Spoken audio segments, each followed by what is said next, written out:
The Assembly will hear an address by His Excellency Kashim Shettima, Vice President of the Federal Republic of Nigeria.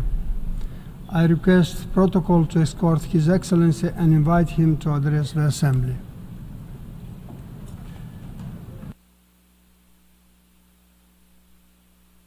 Your Excellencies, heads of delegation, distinguished ladies and gentlemen. Mr. President, as you assume the leadership of this august assembly, our world is confronted by profound moral questions that will require more than the habitual remarks from this elevated podium to resolve. These are questions about the ultimate purpose of our organization, the United Nations itself, and how it can remain relevant and resilient. It is with this sentiment that I convey to you the warm and fraternal greetings of my countrymen and women, and to congratulate you on your assumption of the presidency of this assembly. Let me assure you of the full cooperation of my delegation in discharging your honorary responsibilities during your tenure. In the same vein, I wish to extend my appreciation to your predecessor, His Excellency Dennis Francis, for the many remarkable achievements recorded during his stewardship.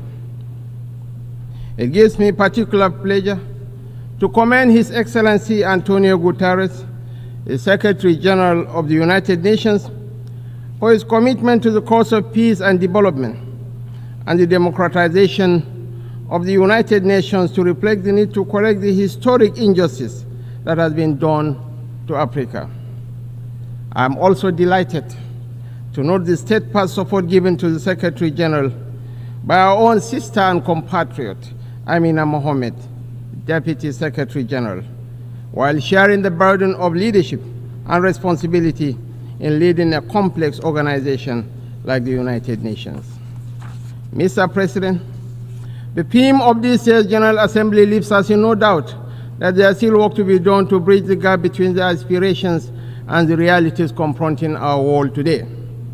It also underscores the need to remind ourselves that the United Nations stands for inclusiveness, anchored on the tripod of peace, sustainable development, and human rights.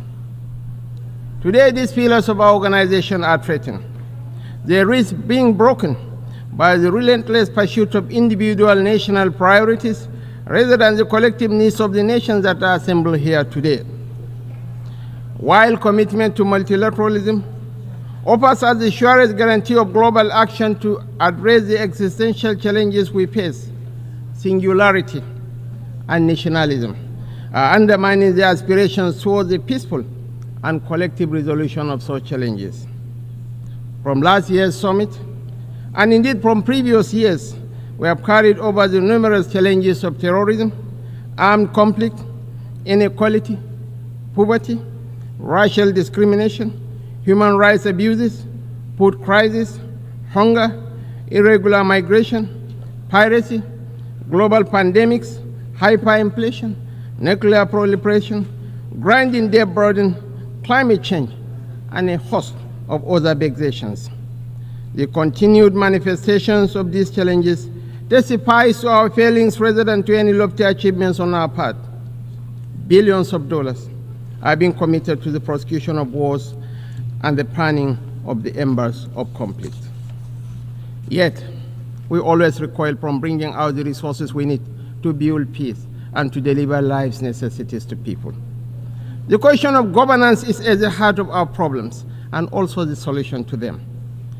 We recognize this in Nigeria when on 12th June this year, we celebrated a quarter of a century of unbroken democratic rule. We are no less proud of this achievement than the fact that during the last 2 decades, a sustained process of democratization has swept over Africa.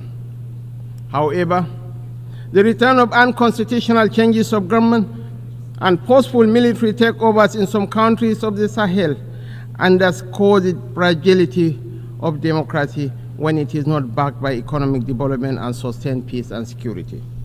It is this fragility, rather than the milestone that democratic governance has achieved in Africa, that should matter most in our deliberations at this and other high-level segments of the 79th session of the General Assembly.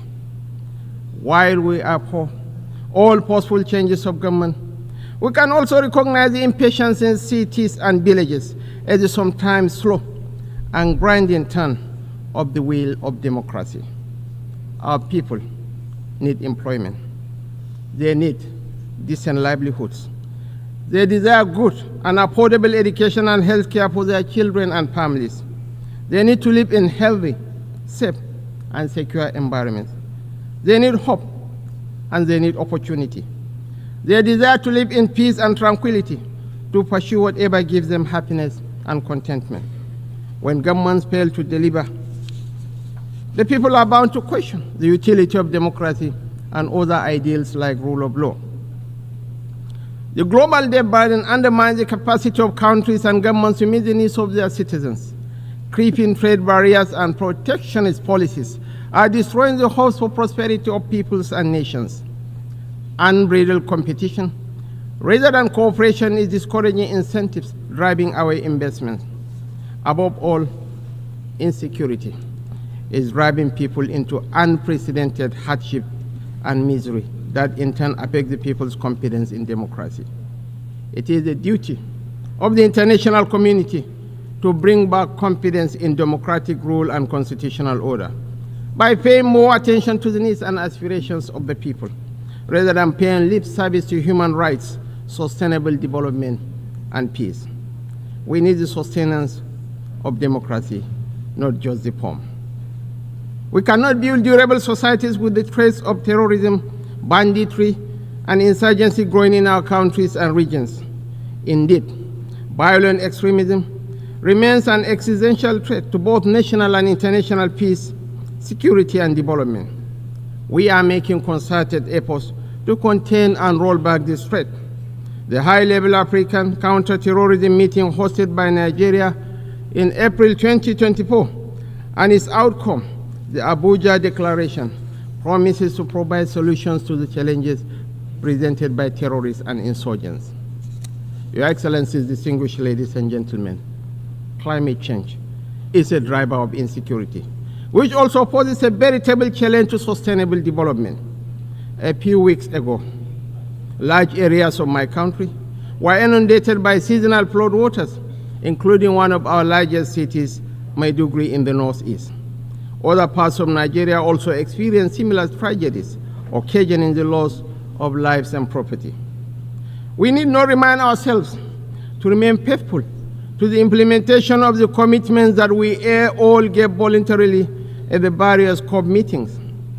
Failure to do so is merely to postpone the inevitable. No country is immune from the effects of climate change. It is better that we cooperate and collaborate to meet this ever-increasing challenge, rather than remaining in our shells, waiting for the inevitable to happen. A common challenge requires a common solution. Nigeria stands ready to meet her obligations in terms of mitigation and adaptation measures nationally and regionally, with the active participation of other countries and international partners. Mr. President, conflict resolution is the main reason why the UN exists, but the task of prevention becomes all the more difficult when conflict becomes normalized, when even the condemnation of violence and civilian casualties and calls for a ceasefire are somehow regarded as controversial. As we emphasize at the Abuja high-level ministerial meeting, we must renew our focus on conflict prevention. Indeed, addressing the root causes of conflict is often the first step towards providing long-term solutions. Clearly, some of the root causes of conflicts are social in nature, including poverty, hunger, ignorance, inequality, and exclusion, as well as other forms of injustice. In the Sudan, other parts of our continent, and further afield, foreign actors are exacerbating these tensions to prolong conflict and deepen the suffering of innocent people. Today, we are all witnesses to the heart-wrenching situation in Gaza and other Palestinian territories. We cannot discuss war and peace, conflicts and resolution, or humanitarian imperatives today without reflecting on the Israeli-Palestinian conflict that has been raging since 7th August last year. Of course, the conflict predates this period and has been simmering for a better part of half a century. What it tells us is that the international community has failed to live up to the spirit and aspirations of the United Nations to rid the world of inequality, violence, and domination of one people by another. Justice is antithetical to revenge. Freedom is an inalienable right and a natural entitlement that cannot be denied to any people. The Palestinian people deserve their independence. They deserve to have a home of their own in territories already recognized by this very assembly and by international law, which is being routinely ignored. Nigeria continues to urge efforts to bring back on track the two-state solution that offers the prospect for a new beginning for the region. Nigeria reaffirms to supporting United Nations peacekeeping operations. We recognize the need for Africa to build strong and professional armies to meet the multiple challenges we face. Consequently, we reiterate the call for international support to operationalize the African Standby Force, in addition to the provision of requisite support and resources to ensure the upgrade, take-up, and effectiveness of a center of excellence on issues of counterterrorism in Africa.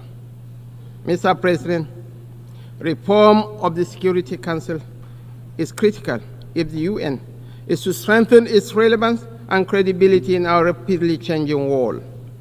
Some permanent members of the United Nations Security Council have offered encouraging, if tentative, indications of support on the issue of reform of the Council. We welcome the change in tone and urge an acceleration in momentum to the process. The Security Council should be expanded in the permanent and non-permanent member categories to reflect the diversity and plurality of the world. We fully support the efforts of the Secretary General Guterres in this regard. Africa must be accorded the respect that it deserves in the Security Council. Our continent deserves a place in the permanent members category of the Security Council with the same rights and responsibilities as other permanent members. Mr. President, your assumption of the stewardship of the General Assembly presupposes that you will be seized with the progress of the implementation of the UN's Sustainable Development Goals. We note that most developing countries are significantly lagging behind in the achievement of these goals, largely due to a lack of resources available to finance their implementation and the burden of unsustainable external debt. It is our expectation that the adoption of the Pact of the Future for the future will change the narrative, reposition economies, and translate into concrete measures that provide solutions to the challenges faced by developing and least developed countries. This is particularly significant in our region and the Sahel, where human development indices are low and depressing. It is for this reason that we reiterate the call by countries, especially of the Global South, for reform of the international financial architecture and promotion of a rules-based, non-discriminatory, open, fair, inclusive, equitable, and transparent multilateral trading system. We are aware of the debilitating impacts of corruption on global prosperity and national progress. Process of corruption and illicit financial flows constitute a huge chunk of resources needed for sustainable development.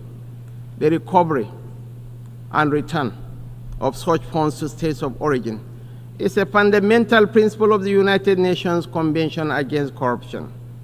Therefore, the international community must promote practical measures to strengthen international cooperation to recover and return stolen assets and to eradicate safe havens that facilitate illicit flows of funds from developing countries to the developed economies. There is also the urgent need to promote fair and inclusive tax regimes in the world. Nigeria helped introduce the resolution on promotion of inclusive and effective international tax cooperation at the UN. We acknowledge the progress made in the adoption of the terms of reference of the UN Framework Convention on Tax Cooperation. We should deepen this initiative and work towards a UN Framework Convention on tax cooperation. Similarly, we must ensure that any reform of the international financial system includes comprehensive debt relief measures to enable sustainable financing for development. Countries of the Global South cannot make meaningful economic progress without special concessions and a review of their current debt burden. The present administration pays due regard to the imperatives of creating a conducive national environment for investment and the ease of doing business. Last year, President Bola Tinubu signed 4 executive orders to curb double taxation. The government also established the Presidential Task Force on review of fiscal policy and tax reform. These measures are geared towards not only boosting investor confidence in Nigeria, but also to ensure investors make reasonable profit from their investments. Mr. President, Your Excellencies, distinguished ladies and gentlemen, while the world is transitioning into the 4th industrial revolution, Africa remains energy deficient. The push for the accelerated implementation of SDG 7, affordable and clean energy, therefore, must take into account Africa's precarious situation. Nigeria believes that natural gas remains central to the search for solutions to the energy challenges that Africa and the international community face. Access to affordable, reliable, cleaner sources of energy is more than an environmental or developmental issue. It is a key factor in social peace and international security. Mr. President, Nigeria remains unwavering in its commitment to SDG 13, climate action, including the net zero ambition and transition from fossil fuel energy to clean energy. As a demonstration of this commitment, the government established the Presidential Committee on Climate Action and Green Economy Solutions and appointed a special presidential envoy on climate action. We will redouble our efforts to address the challenges posed by climate change, including the urgent need to transition from fossil fuel energy. Yet, such commitments must be juxtaposed with the principle of common but differentiated responsibilities and the relevant provisions of the Paris Climate Agreement back in 2015. The Paris Agreement provided for developed countries to take the lead in the quest to achieve net zero and to offer support, including finance, to developing countries for the actualization of the climate change goal. Worthy of note is the loss and damage funding for vulnerable countries secured at COP27 in Egypt and expanded in COP28 in the United Arab Emirates. It is our expectation that this year's 79th session of the UN General Assembly and the upcoming COP29 in Azerbaijan this November will go a step further by providing developing countries, especially African countries, with access to the loss and damage funds, including the $100 billion pledged by developed countries to mitigate the negative impacts of climate change. Mr. President, in this age of digital innovation, we must address the emerging divide between the Global South and the Global North, which, with the evolution of artificial intelligence, risks becoming wider still. The UN should work towards eliminating barriers to digital economy in Africa, such as high cost of internet services and intellectual property rights. More so, there is a need to work towards common global standards to regulate cryptocurrency trading platforms. This is the most effective way to provide confidence in these markets and limit the potential for instability. Our own experience in Nigeria, as in other countries, shows that new technologies, when not properly regulated, can facilitate organized crime, violent extremism, and human trafficking.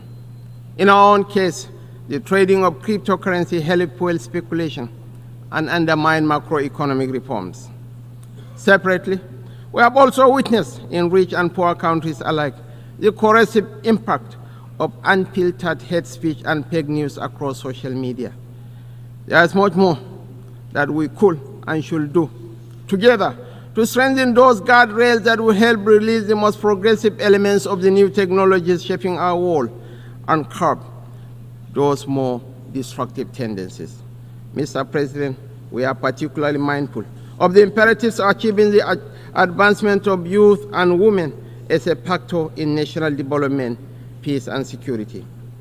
Nigeria has developed its own national action plan on women and security, as well as a national action plan on youth, peace and security to ensure the participation of both women and youth in the peace and security sector.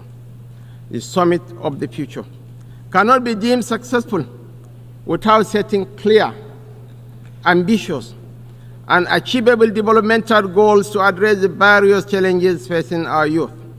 In line with this aspiration, the Nigerian government will continue to invest in Nigerian youth through initiatives like the revitalization of the National Youth Investment Fund for 2024, focused on youth employment and entrepreneurship. Mr. President, as much as the global family still grapples with the crippling consequences of the COVID-19 pandemic, the greatest lesson that we have learned is never again to take any health situation with levity. In line with SDG 3, we must continue to work together to ensure the good health and well-being of all.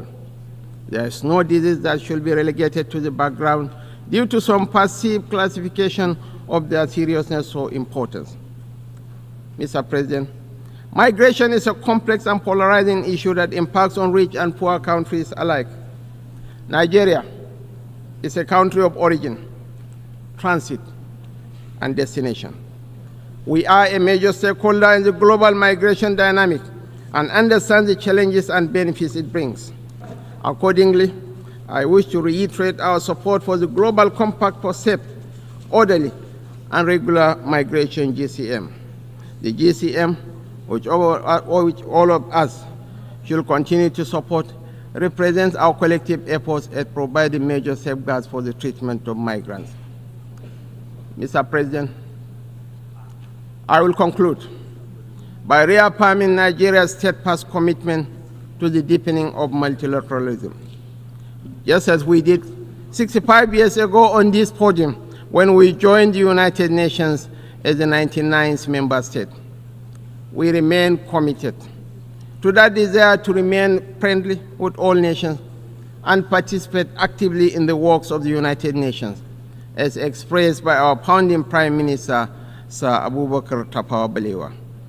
It is my hope that our deliberations this year will result in solutions that will address our collective challenges and accelerate the attainment of the Sustainable Development Goals, as well as the advancement of peace and human dignity for the sake of present and future generations. I thank you all. On behalf of the Assembly, I wish to thank the Vice President of the Federal Republic of Nigeria.